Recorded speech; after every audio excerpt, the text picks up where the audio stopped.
Welcome to Thinking Boldly. This is the podcast series of the Consilium Institute. I am retired Judge Julie Field, and I am here with my partner, colleague Heidi Webb, the co-founder of the Consilium Institute, and we are thrilled today to bring to you a conversation with Stephanie James. Stephanie, thank you so much for joining us today. Thank you both. It is just my honor and such a joy to be with you. Well, let me tell the world about who you are and the amazing things that you do. Stephanie James stands at the intersection of personal transformation and spiritual wisdom. She's woven together her roles as a transformation coach, a psychotherapist, an international speaker, a filmmaker, an accomplished author, and pioneering podcast host of Igniting the Spark. She brings her powerful content to thousands of individuals whose lives have been changed and inspired by her work. And I count myself among those folks who have been inspired and changed as a result of your work, Stephanie. So again, thank you so much for taking the time to talk with us this afternoon. Oh, thank you, Julie. That just touches my heart. Thank you so much. Well, and let me just start with a sort of a foundational question.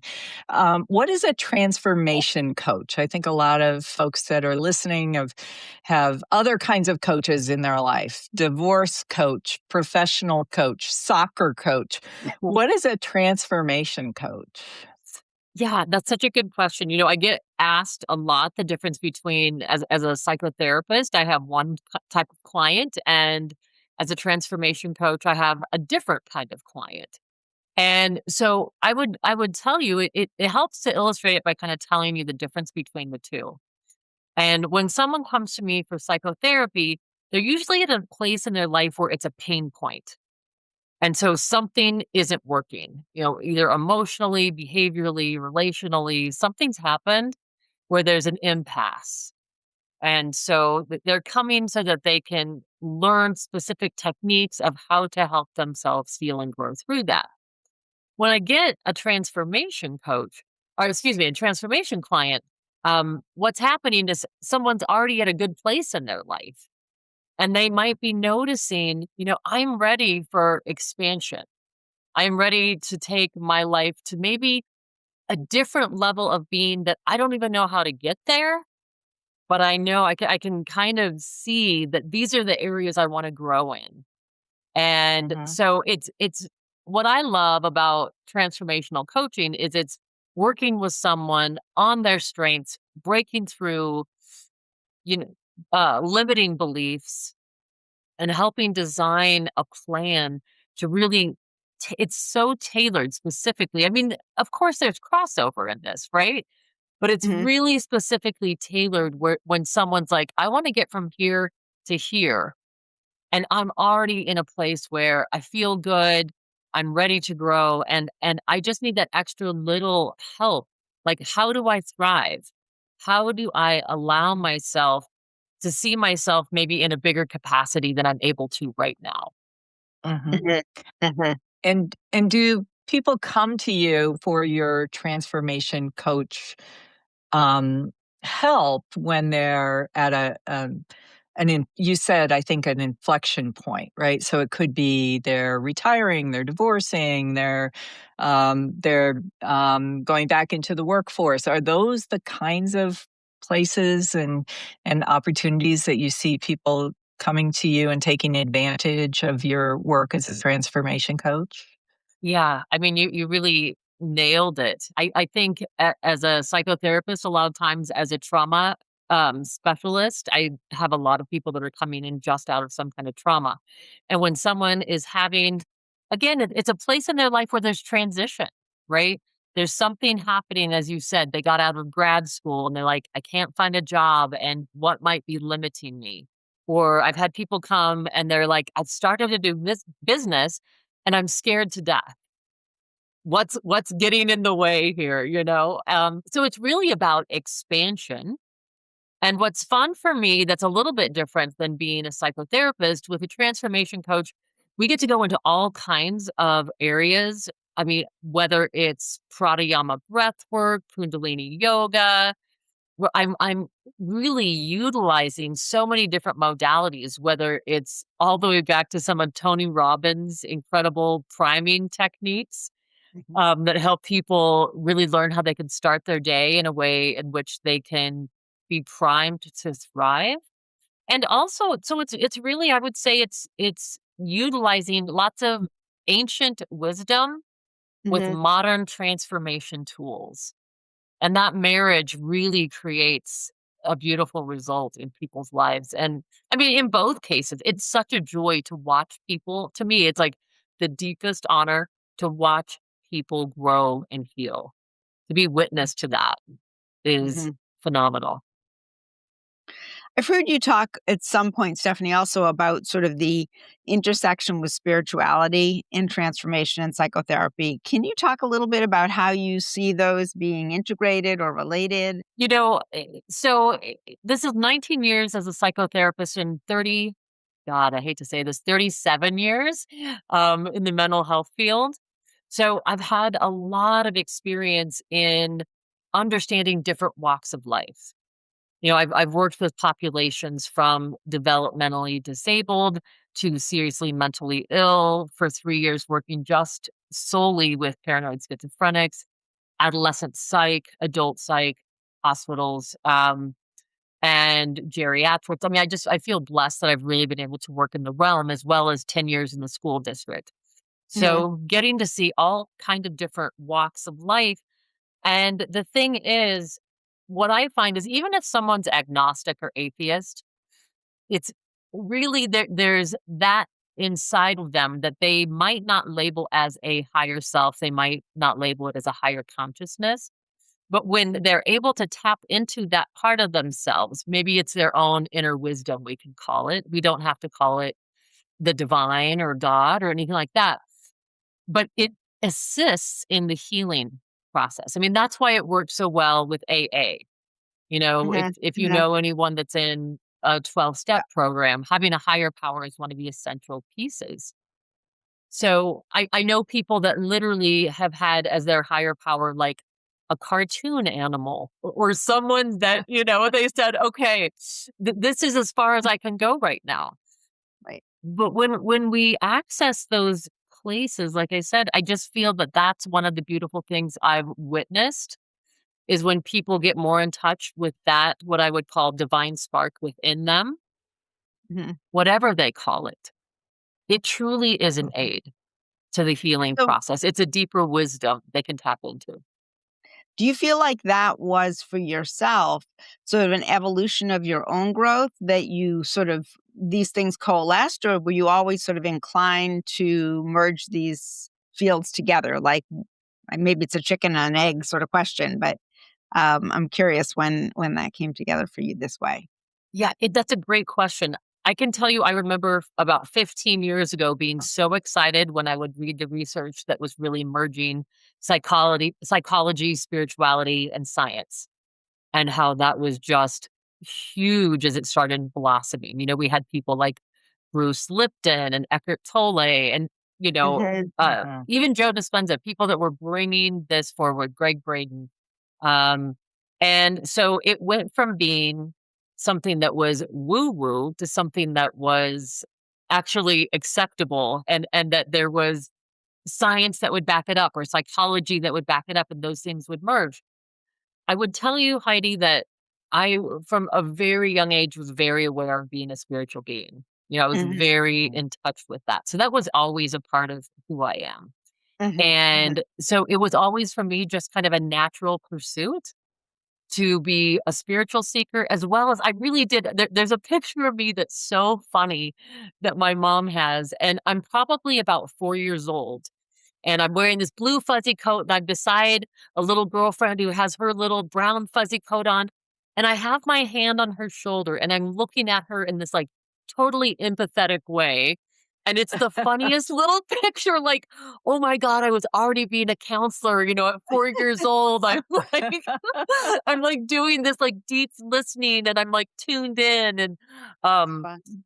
but I think there's been this part of me that's always been really curious which is part of why I love what I do about what makes someone who they are. Mhm, You know, mhm, what is it that Wow. and so it's like an investigative, if you will. mhm, It's Mhm. a mystery when you first meet someone, and it's really a divine and beautiful mystery. It's not just an intellectual pursuit of Mhm. why does this person behave the way they do, or why is this person suffering. It's like this exploration, like this gentle excavation to help this person rediscover, if you will, that spark that has always been alive within them, but it gets covered up with situations and circumstances, mhm. and we forget. We forget that that's what we truly are. Mhm. Yeah, that's So that's your brand, right? Is the spark. So that tell us you've talked a little bit about the origin of that. I guess tell us more, in terms of where did that come from? How did that speak to you? And you talk about the divine spark. I guess sort of Mhm. putting those things together for us, in what that means to you. Yeah. Thank you. You know, it's so funny to me that that literally is my trademark. I own the trademark for the spark, which is so funny to me because when I actually got the podcast, the original podcast was called The Spark, and it came to me in a dream. And I could see like the logo, I could see this, bright light, this top of a candle illuminated. And so for me, it really has made sense in all the things that I do. My first film was called When Sparks Ignite. My first book was The Spark, Igniting Your Best Life. And really what the spark is for me, it's that essence that's in each one of mhm, us. And we really do. We go through life, and I think we have these external programs for happiness, and there's all these things we think, "Oh, if I could just be that, if I could just do that, then I'm gonna be happy." And the reality is it's actually an inside job. And so when we allow ourselves to come back in, we can do what I just spoke about. It's like I feel like in all my different mediums, it's like, how can we do that excavation so that we are aware that we are, you can call it the spark of life. Some people call it like the God seed. You can call it, I don't want it to be religious. So I want mhm, to kind of stay away from that. But it really is, it's our essence, right? It's the essence of who we are. And no matter what we go through exteriorly, on the exterior, that spark is alive and well. And so our work is how do we keep doing this excavation so we can be as clear of conduits as possible for as much, to me, light and love to come through, to us and through us out into the world. mhm.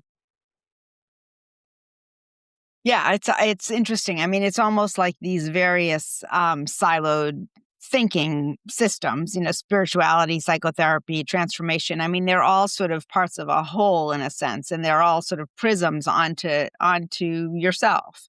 And it sort of depends what lens you're looking through, or how integrated they are, I suppose, what you see or how you see the world.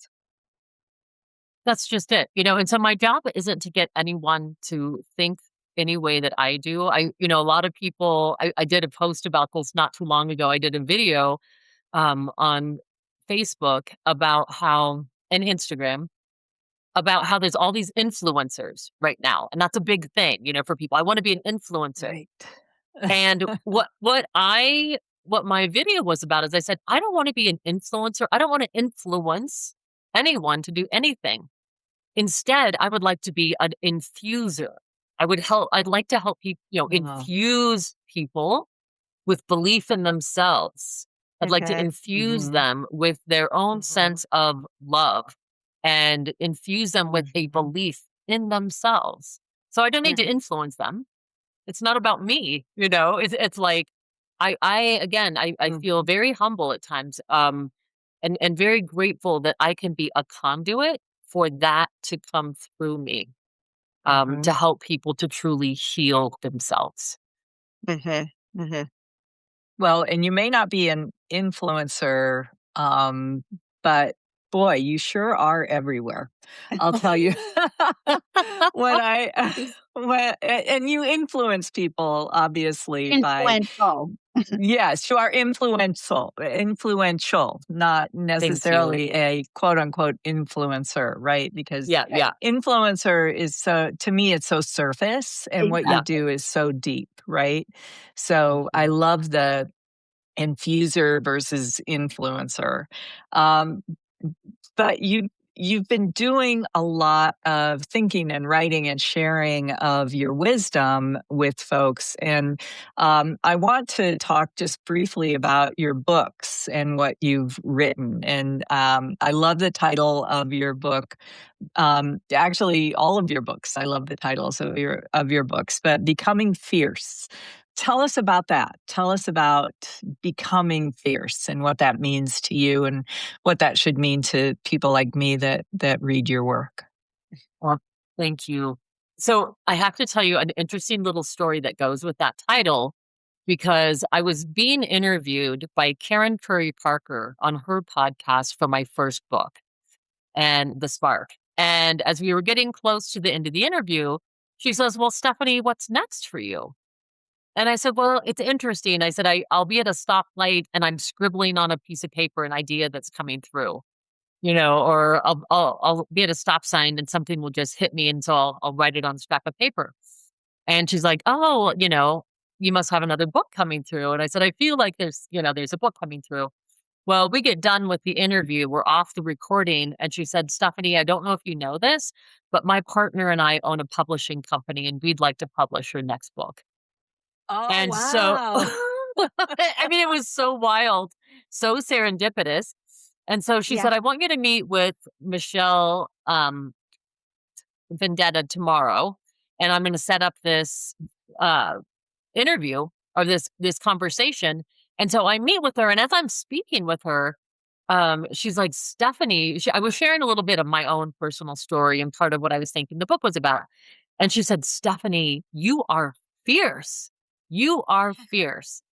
And I just went, okay, boom, right then. I was like, oh, the title is, I told her, I'm Right. like, okay, the title is Becoming Fierce. And that night I woke up at 1:15 in the morning and wrote the entire outline. I mean, Wow. it was like it just Oh, downloaded, wow. like boom, boom, boom, boom, boom. Yeah. Um, and it was an incredible, like 9-month process. I always say my first two books were 9 months each. They were like gestating a baby. Um, and really, you know what I love about that book? It's really one of the chapters is like finding your inner roar, which is really about finding your Your inner voice, what? your Your inner inner roar, roar. I roar. love that. Mhm. Like how Yeah. we can make ourselves Like a lion. small. Yeah, Yeah. like a lion. Exactly. And the importance of finding our voice and to be able to speak it and share it. And how do we become the most authentic version of ourselves? Because being fierce isn't about being aggressive or mean. It's literally about showing up as the most authentic version of yourself in full expression. Mhm. That's what becoming Mhm. fierce is about. So hopefully that gives you a little Yeah. taste of what it is. And at the No, end that of Yeah, at the end of every chapter, there's ones on, how to handle conflict. There's a chapter detaching through love. Lots of different chapters on even loving fiercely. How do we really mm, tap into mm, that unconditional, I am 100% here no matter what happens experience. So um, at the end of each chapter, though, there are tapping in, is what I call them. And there's specific exercises that help you, whatever it is that you've read, take it to a personal level and assimilate it, whether it's a journaling exercise or it's something that uh, maybe it's a guided visualization, something that you can actually take and go like, okay, as I practice this now, I can assimilate and alchemize what I've read. So now it's my own experience. So that mhm. was really my intent in writing that book is helping other people to get in touch with their own inner authenticity, their fierceness, through their voice, their behavior, their love, and how they can express that in the world. So I've got to ask you, like, when you talk about that becoming fierce, it sounds to me like it wasn't always that you felt fierce too. Like there's a part of you that maybe, this was evolutionary for you too. So could you maybe talk a little bit about that? Absolutely. Yeah, it's so interesting, Heidi, that you share that. And I shared this story in the book that, in a nutshell, at 16, when my father and stepmother left to go to Austin. I had been living with my dad. When my dad left my mom, I moved with dad. I was a total daddy's girl. And when I decided to stay as a junior and finish high school, that really angered my father, and he didn't speak to me for a year. And Wow. Wow. without going into a lot of negative history, there was a lot of wounding that went on Sure. through a stepmother who made it very clear that she didn't want me around, that she considered me the other woman. And from the moment she and dad were together, I wasn't allowed to speak to my father alone. I wasn't allowed to be in a room with him alone. What? And until the day he died, I was not allowed to speak with him alone on the phone. Oh, oh, So just to give you an idea, it's like I don't yeah. come to all this without having my own wounds and without Sure. having my own experience. Sure. So, and I share this because it really gives context to what happened then. Sure. So I feel like, for probably, so that all went down when I was about 16, and probably for the next 16 years, I went around with those external programs for happiness, and really they were external programs for love. I did not think I was lovable because I felt so rejected by my dad. Mhm. And so I was like, I can earn love if I just get the right grades, if I just, if I look good enough, if I have the right relationship, if I do all these things right, then I can earn love. And so interestingly, um, I was probably around, 33 years old. I went to San Francisco to go to a healing institute to practice how to be more of that conduit for healing, right? Okay. And so I walk in the door, and Dr. Jaffe, Ibrahim Jaffe, was our major instructor. We had a couple other teachers. But as I walk in, he shakes my hand. And it was one of those moments where you start to feel uncomfortable. You're like, this guy is looking into my soul. I was just like, ah. And so he's up there on stage talking. And, he's partway through his presentation. There's about 40 of us students in the audience. And he gets partway through and he looks into the audience and he says, "Hey, you in the blue coat, I have a message for you." And I'm looking around and looking around, and I look down. I'm like, oh crap, I'm the one in the blue coat. Right. And so he says, I can't hear him. He says whatever it is, the message for me, I can't hear him. And I look at my girlfriend that's sitting beside me. I'm like kind of like, did you hear him? And she just kind of shrugs her shoulders. And he said, my dear, what I'm trying to tell you, I still can't hear him. On the third time, where people were starting to laugh. And he's like, wow, you really have a block from hearing this? What I am trying to say is, and the moment he said that, all the air conditioning units in the place came on and nobody could hear him. So now everybody's laughing like hysterically, like, what is going on? He's like, okay, my dear, come here. Come up here. And I go up there. And when I sat down on the little steps by the stage, he says, my dear, what is so hard for you to hear, what is so hard is stop trying. Stop trying. You've been trying. How he knew this, I'll never know, you two. But he said, you've been trying to be perfect your whole life for your father. And now you're doing it for your husband. Stop trying. And it really was that turning point in my life where I realized, oh my gosh, it is not this external that I've been trying to get, that truly this is an inside job. I have got to learn how to befriend and love myself. And that's where this started, like going like, okay, becoming fierce, becoming someone who knows how to love and befriend themselves, that was like a huge catalyst and huge opening for all of this work in the world. Mm. Wow. So that's extraordinary. Thank you so much for sharing that. And I'm really struck by, a couple of times in the last couple sentences, used the word befriending, befriending and being fierce, like these two things align. Like, how Mhm. is it that you are, that those things are parallel, or they work together? Like, can you talk a little about that? Sure. Because what happens when we learn how to befriend ourselves? Number one, we start showing up for ourselves. We can all think back to times we've let ourselves down over and over again. Okay, I'm going to start eating right. I'm going to start exercising. Okay, I'm not going to be late anymore. Okay, I'm not going to do this anymore. And we make these promises to ourselves, and it's like we betray ourselves over and over again. And we betray ourselves also when we play small, when we're afraid to speak our truth. I mean, there's all these ways that we Mhm. can subtly betray ourselves. So befriending ourselves, really, it's a practice. I tell people it's not a decision you make. You don't just wake up one day and go, oh, I love myself. I'm going to be my own best friend. Great. I mean, that's a great thought. And it takes practice, right? It's like building a muscle. Mhm. So we have to cultivate that. And so that, it starts with showing up for yourself. And I invite all of my clients that I work with, anyone I work with, to learn how to show up, even if it's 10 minutes for yourself first thing in the morning, to allow yourself to be priority in your own life so that you're checking in like, what best serves me today? How can I take care of myself the best in this morning? So that, I mean, and again, it's so unselfish because as we start cultivating this friendship with ourselves, we show up more fully for others. We are so much more present. And so I think that sense of becoming fierce, that's why it's not aggressive.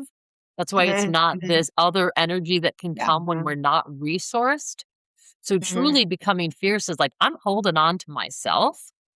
Yeah. And so I have a sense of my own, not power over anyone, but I am feeling empowered in myself because I've created space for myself in my life.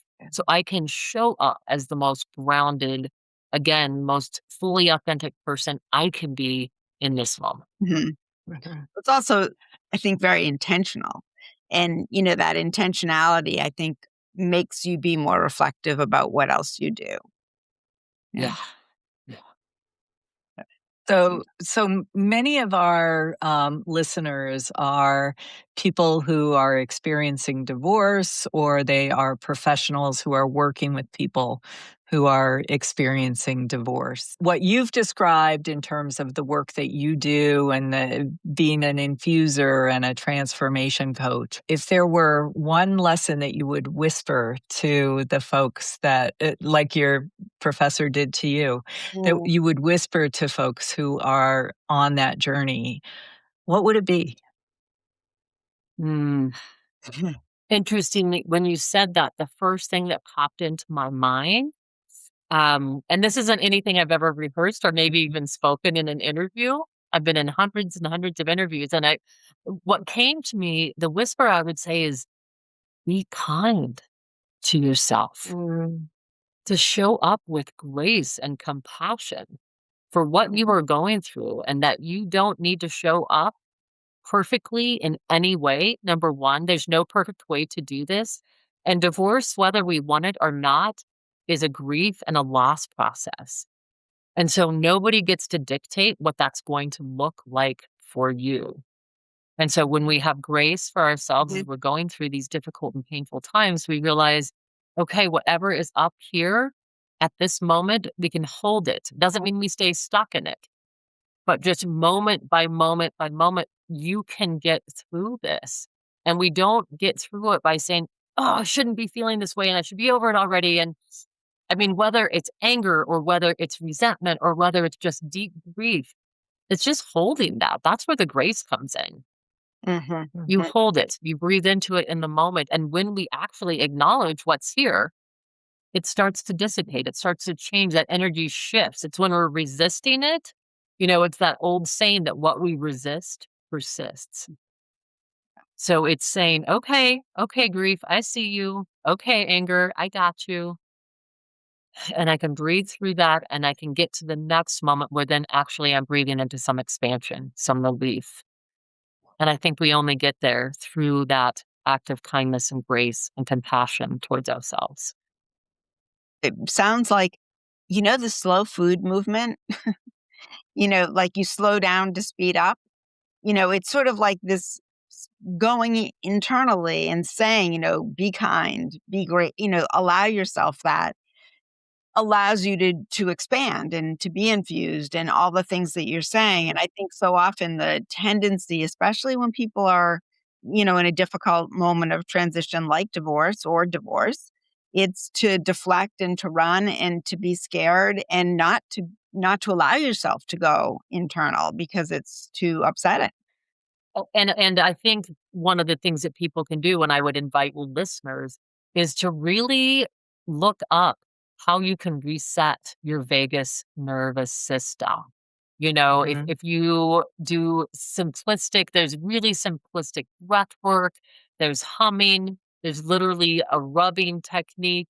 You can rub these, points where you can enact your parasympathetic nervous system. And that is what helps us get through the anxious moments Sure. and the Yeah. upset moments. So Yeah. when we, also utilize the tools that are available to us, it makes when it comes up, we don't have to fear it. It's like, oh, okay, here it is. And I've got these tools that help me so that it's not going to wash me under. It's like, okay, all right, this is what's here and I can get to this next moment. Beautifully said. That's fantastic. So, Stephanie, you're a prolific author, including your most recent book, which I have right here on my desk. Your Big Fat Juicy Life and What Comes Next. And so I want to hear a little bit about that and the message of that book, which I've read and love, and also about your film series that you're working on. Oh, thank you. Yeah, so the book is Your Big Fat Juicy Life and Everything After. And that book, again, I've had these incredible. I think if I write another book, it's going to be somehow about just serendipity. It's about these incredible serendipitous moments that have happened because that book was also one of those where a year ago, it'll be 2 years this March. I was interviewing Neil Donald Walsh on my podcast. And for listeners that don't remember who he is, in the 90s, he wrote The Conversations with God. And that Oh, book yeah. sold over 5 million copies worldwide. And he's still considered today one of the top 100 living spiritual influencers on the planet. He's really, and he's just such an incredible person. And when we got on that interview, he and I, it's like we couldn't actually get to the interview. We were recording, but we were just like heart to heart Talking. conversation and talking and laughing and, Fantastic. sharing these stories. And at one point, you just see him. I love that I have this on film. You see him, he gets like this download. It just drops in and he just stops the conversation. He says, Stephanie, you're going to write your next book and you're going to start tomorrow morning. And this book is gonna have a global impact, and I'm gonna endorse this book. Oh, And it was the wildest ride. That book came through in under 6 weeks, and the people that came out of the woodwork to be a part of that book blew my mind. It was like Wayne Dyer's daughter, Sage. And after I interviewed her, she's like, "Oh, you've got to meet my mom. I just feel like, you guys would really connect. She's got to be in the book." Academy Award winner Stephen Simon, who did the film, the Academy Award winning film, What Dreams May Come, with Robin Mhm. Williams and Cuba Gooding Yep. Jr. His stories in there, Suzanne Giesman, Ariel Ford, Mark Nepo. There's so many incredible people. Um, my dear friend Lisa Campion. And plus, I had clients and other people who said, please, yeah, you have permission to share my story. And so the book is so different than the other books that I've written And I think just because per Donald or Neil Donald Walsh's request, it just started coming through. And it's really a book about how death isn't the last chapter. It's just the next chapter in our book of eternity. Mhm. And when we learn to befriend death, then what happens is this moment becomes more sacred. When we let go of fear, we're able to show up in this moment in such a much more profound way. Mhm. And so I love that this book has been so fun for me. And I have loved being able to connect and share with people around this book and open up conversations that I think, number one, people are just afraid to talk about death. So to be able to talk about, the different ways um, that we can grow through grief. Number one, that's one of the chapters in this book is growing through grief, and start having these conversations. And then really, these conversations that we were talking about earlier, kind of the spiritual side of all of this, if we can start letting go of that fear that, oh my gosh, it's the end, and it's that's all. When we have these stories where people have had experiences of connecting, where they have their own proof, they don't need you to believe it, but they have their own proof Mhm. of like, oh my gosh, this isn't the end. It's Mm. so powerful. And it really does help bring this deep sense of peace within us so that we Mhm. can show up and truly be fully in this day. So I've got to ask you, is the book orderable on Amazon, or where do people get it? And Yeah. tell us. Yeah. They can get that book on Amazon. They can get Becoming Fierce anywhere. They could get it at Barnes and Noble anywhere, but we did an exclusive contract, my publishing house with Amazon for this book. So it's there.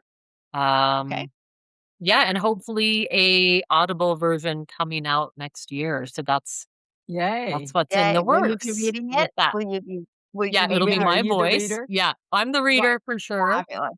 We are right now in post production working on a 6-part series that we filmed. Um, it was the day the Becoming Fierce book came out, was also the day we started filming 3 days up Right. in Estes Park with 20 Hmm. women, 6 international thought leaders, Huh. 3 days of profound transformation, and it's coming out in a 6-part series. So we have 2 rough cut episodes, and we have a new editor, so that's going to start up again in February, and we're so excited. And where Um, will that be available, Stephanie? And you know, what's the I title? so the title of that is Becoming Fierce. So it's Becoming Fierce. We're talking about having it encapsulated under like the Spark series, and then Mhm. Oh, the great. first season would be Becoming Fierce. And so this Oh, becomes kind fantastic. of a model that will be an ongoing series because we want to do things with co-eds. We want to do it at different locations around the world. Mhm. So Okay. we're excited. Yeah, we're really Yeah. excited to have this We'll have to get you to Boston finally and to coming together. we'll have to get you to Boston to Walden Pond, because that's a transformational transcendentalist place. Oh, I love it. I love it. Right now, my first film, When Sparks Ignite, is still playing on Humanities Stream. So if you go Mhm. to humanitiesteam.org, it is still playing there. And I have I'm really excited. This should be coming out, I'm hoping the end of March. It's an online event which will be 90 minutes, called What We Need to Know Now: Living Wisdom for a Changing World, with 9 thought leaders from across the world. And it's Wow. each one of them sharing 10 minutes of distilled wisdom to help us get Ooh. through these Oh, difficult and how challenging times. important. Oh Oh my my goodness. gosh. That's amazing. When's that coming out? So hopefully the end of March. Wow. I'm right in the middle of interviews right now. I did one of them this morning with Gary Lindham and Suzanne Giesman, Jennifer Hill, Jem Fuller, all these incredible people, Barry Goldstein, Karen Brailsford, and Dr. Denise Warden, all just incredible contributors and incredible people in the world that are just coming together and sharing, yeah, just their light and wisdom. So I'm excited to put that together and, yeah, bring it to you. Awesome. Can't wait to see it. Wow. That's Thank fantastic. you for being such an infuser, Stephanie. And, you talk about these incredible people. You list them off, but I think you're right at the top of that pyramid for sure. Thank you so much for your wisdom and your fearlessness and your fierceness and your infusion and and inspiration, really. So thank you. People can find you at stephaniejames.world. Igniting the Spark is your podcast, and they can find links to that on your website, correct? Yeah, they can find links to my books, to the film. There's a trailer they can see for the first film and my events all on that website, stephaniejames.world. Fantastic.